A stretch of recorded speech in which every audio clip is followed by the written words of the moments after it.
Hello दोस्तों, हम अपने YouTube channel arts classes by R K Singh पर आप सभी का पुनः एक बार स्वागत करता हूं। सीखने सिखाने के इस सीरीज़ में आप लोगों के लिए लेके आए हैं 12वीं राजनीति विज्ञान में अध्याय 2, जिस चैप्टर का नाम है दो ध्रुवीयता का अंत, इसका वस्तुनिष्ठ प्रश्न। तो आइए हम लोग इस वस्तुनिष्ठ प्रश्न को देखते हैं। वस्तुनिष्ठ प्रश्न में सबसे पहला क्वेश्चन है कि 1917 में रूस में समाजवादी राज्य की स्थापना किसने की? तो 1917 ईस्वी में रूस में समाजवादी राज्य की स्थापना लेनिन ने किया था। देखिए, आपको हम बता दें कि यदि आप अभी तक हमारे चैनल को सब्सक्राइब नहीं किए हैं तो कृपया आप हमारे चैनल को सब्सक्राइब करें और बेल आइकन का बटन दबाना न भूलें।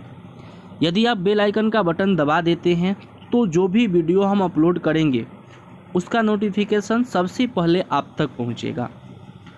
और आप इस वीडियो को अधिक से अधिक शेयर करें ताकि इस वीडियो का लाभ सभी किसी को मिल सके और सभी को इस वीडियो से लाभ मिले, सभी को इस वीडियो से पढ़ें और हमारे चैनल को अधिक से अधिक सब्सक्राइब करें ताकि हम लोग लाइव क्लास से जुड़े और चैप्टर को भी शुरू किया जाए, जिसमें ऑब्जेक्टिव के साथ साथ सब्जेक्टिव की और तैयारी किया जाए सभी विषयों का। दूसरा नंबर क्वेश्चन है कि सोवियत गुट से सबसे पहले कौन सा देश अलग हुआ? तो जो लिथुआनिया है यह सोवियत गुट से सबसे पहले अलग हो चुका था। पोलैंड में सॉलिडेरिटी आंदोलन का नेतृत्व किसने किया? लेच वलेसा। जो लेच वलेसा थे, इन्होंने सबसे पहले सॉलिडेरिटी आंदोलन का नेतृत्व किया था।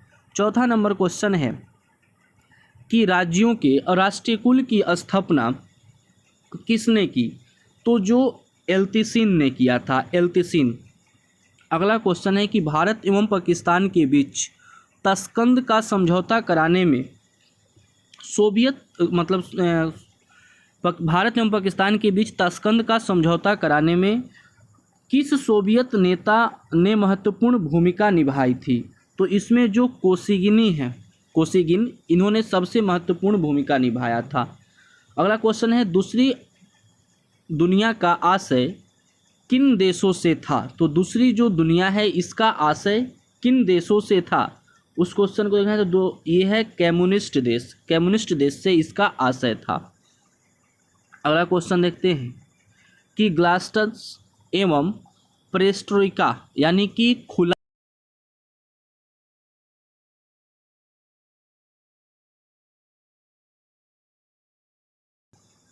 मंत्र था, उस मंत्र को गोर्बाचेव ने दिया था, यानी कि मिखाइल गोर्बाचेव जिसका नाम है। उसके बाद है अगला क्वेश्चन कि किसने सामरिक अर्थव्यवस्था का सुझाव रखा था? तो यह रूसी राष्ट्रपति जो थे पुनित, उन्होंने ही सामरिक भागीदारी का सुझाव रखा था। अगला क्वेश्चन है कि वर्षा संधि को सबसे पहले किस राज्य ने छोड़ा? जो वर्षा संधि हुआ उस वर्षा संधि को सबसे पहले किस राज्य ने छोड़ दिया था? तो उसे सबसे पहले अल्बानिया जो है वह अल्बानिया ने उसे सबसे पहले छोड़ दिया था। अगला क्वेश्चन है कि 1975 में यूरोप में सुरक्षा एवं सहयोग सम्मेलन कहाँ हुआ? तो सबसे पहले 1975 में यूरोप में सुरक्षा एवं सहयोग सम्मेलन हेलसिंकी में हुआ था। हेलसिंकी में हुआ था। अगला क्वेश्चन है कि संघाई सहयोग में कितने देश शामिल हैं? तो जो संघाई सहयोग है, इस संघाई सहयोग में 8 देश शामिल हुए थे। कितने देश शामिल हुए थे? 8। ऑप्शन में छूट गया, यहाँ आपको लिख देते हैं 8 देश शामिल हुए थे।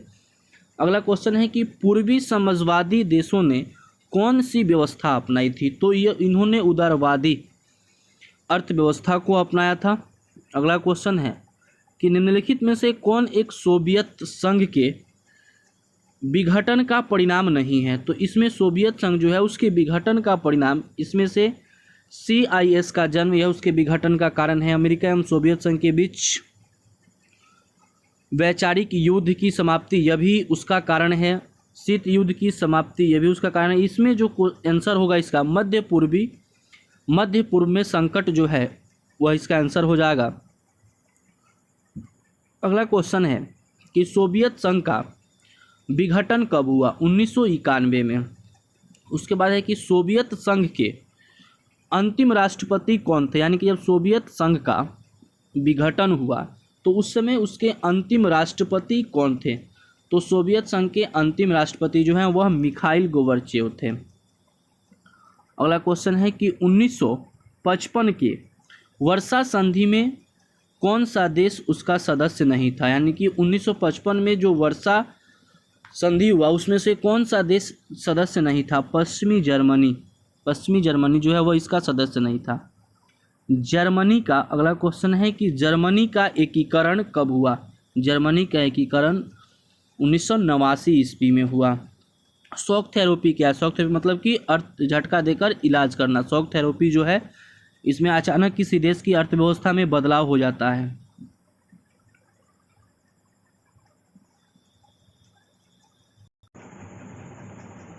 चलिए शॉक मतलब अगला क्वेश्चन है कि शॉक थेरेपी की शुरुआत कब से हुई? तो शॉक थेरेपी की शुरुआत 1990 से हुआ। अगला क्वेश्चन है कि स्टालिन संविधान कब लागू हुआ? स्टालिन संविधान जो है वह 1936 ईस्वी में लागू हुआ। अगला क्वेश्चन है कि सोवियत संघ के विभाजन के बाद रूस का प्रथम निर्वाचित राष्ट्रपति कौन बना था? यानी कि जब सोवियत संघ का विघटन हो गया तो सोवियत संघ के विघटन के बाद वहाँ का जो प्रथम निर्वाचित यानी कि लोगों से के बीच से चुन कर आया था वह राष्ट्रपति कौन बना था सोवियत संघ में? तो वह थे एल्त्सिन। अगला क्वेश्चन है कि संयुक्त राज्य अमेरिका के राष्ट्रपति कौन है? देखिए संयुक्त राष्ट्र अमेरिका के राष्ट्रपति पहले डोनाल्ड ट्रंप थे, लेकिन डोनाल्ड ट्रंप को पराजित करके और वहाँ का राष्ट्रपति अभी वर्तमान समय में जो है वह है जो बाइडन। जो बाइडन। देखिए थोड़ा सा लिखने में दिक्कत हो रहा है क्योंकि हम फेसबुक जो है आपको यूट्यूब जो है वो थोड़ा सा नया यूज़ में लिया जा रहा है, तो अभी इनको पराजित करके वहाँ के राष्ट्रपति हैं जो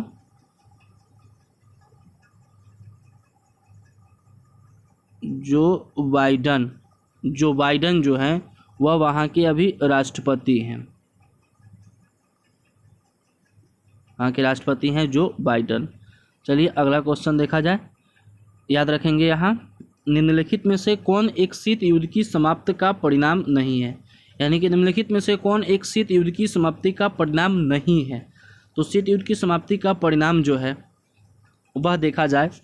अगला क्वेश्चन है कि एक द्वितीय विश्व के युद्ध तो शीत युद्ध के विघटन का परिणाम था। अमेरिका और सोवियत संघ के बीच वैचारिक युद्ध की समाप्ति यानी कि भारत और पाकिस्तान के बीच जो परमाणु परीक्षण हुआ था यह शीत युद्ध की समाप्ति का कारण नहीं है। आगे है कि निम्न में कौन नाटो का सदस्य नहीं है? यानी कि नाटो जो सैनिक संगठन है उसका सदस्य इनमें से कौन नहीं है? भारत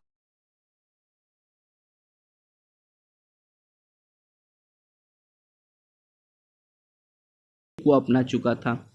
निम्नलिखित में से कौन सा एक देश नाटो का सदस्य है? यानी कि अब यहाँ बताना है कि जितना इसमें देश दिया गया है उनमें से कौन सा देश नाटो का सदस्य है। इसमें से जो ब्रिटेन है वह ब्रिटेन नाटो का सदस्य था।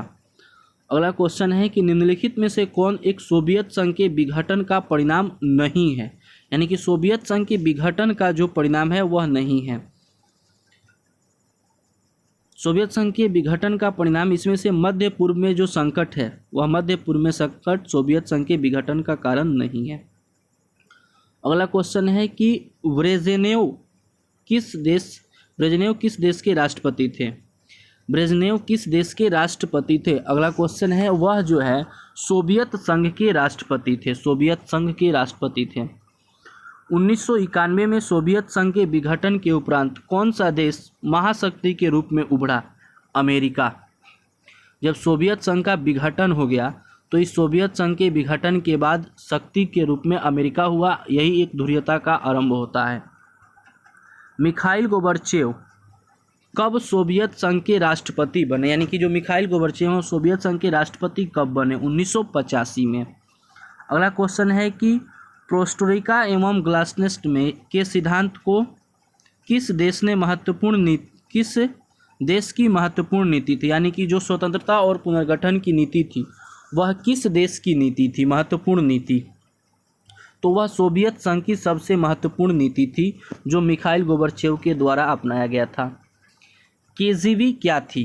केजीबी क्या थी? केजीबी जो है उसका अर्थ क्या होता है? केजीबी था क्या? तो यह जो समाजवादी एक गुप्तचर संगठन था, जो कि मतलब कि पहले राजा महाराजा होते थे या आज भी होते हैं और सभी लोग गुप्तचर रखते हैं, तो वह गुप्तचर एक संगठन था। अगला क्वेश्चन देखेंगे कि राष्ट्रमंडल की स्थापना में मुख्य भूमिका किसने निभाई? यानी कि राष्ट्रमंडल की जो स्थापना हुआ था उसमें मुख्य भूमिका किसने निभाया था? उसमें मुख्य भूमिका जो है वह बोरिस एल्सिन ने अपनाया था। अगला क्वेश्चन है कि दूसरी दुनिया के देश में किस प्रकार के देश आते हैं?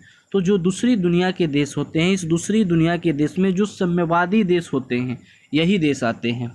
तो चलिए हम लोगों का दूसरा चैप्टर का जो महत्वपूर्ण क्वेश्चन था उसको हम लोगों ने देखा। आप सभी से आग्रह है कि आप हमारे यूट्यूब चैनल को सब्सक्राइब करें। अभी थोड़ा सा वीडियो बनाने में दिक्कत हो रही है, यूट्यूब पर नए वीडियो बन रहे हैं, धीरे धीरे जितने भी दिक्कत है सभी दिक्कत दूर हो जाएंगे। और यदि आप हमारे चैनल को सब्सक्राइब करते हैं, इस पर सब्सक्राइबर बढ़ जाते हैं, तो आप हमारे लाइव जुड़ सकते हैं और सभी चैप्टर को भी शुरू किया जाएगा बहुत जल्द। धन्यवाद आप सभी का। आप इस वीडियो को देखें, अधिक से अधिक इसका शेयर करें। धन्यवाद।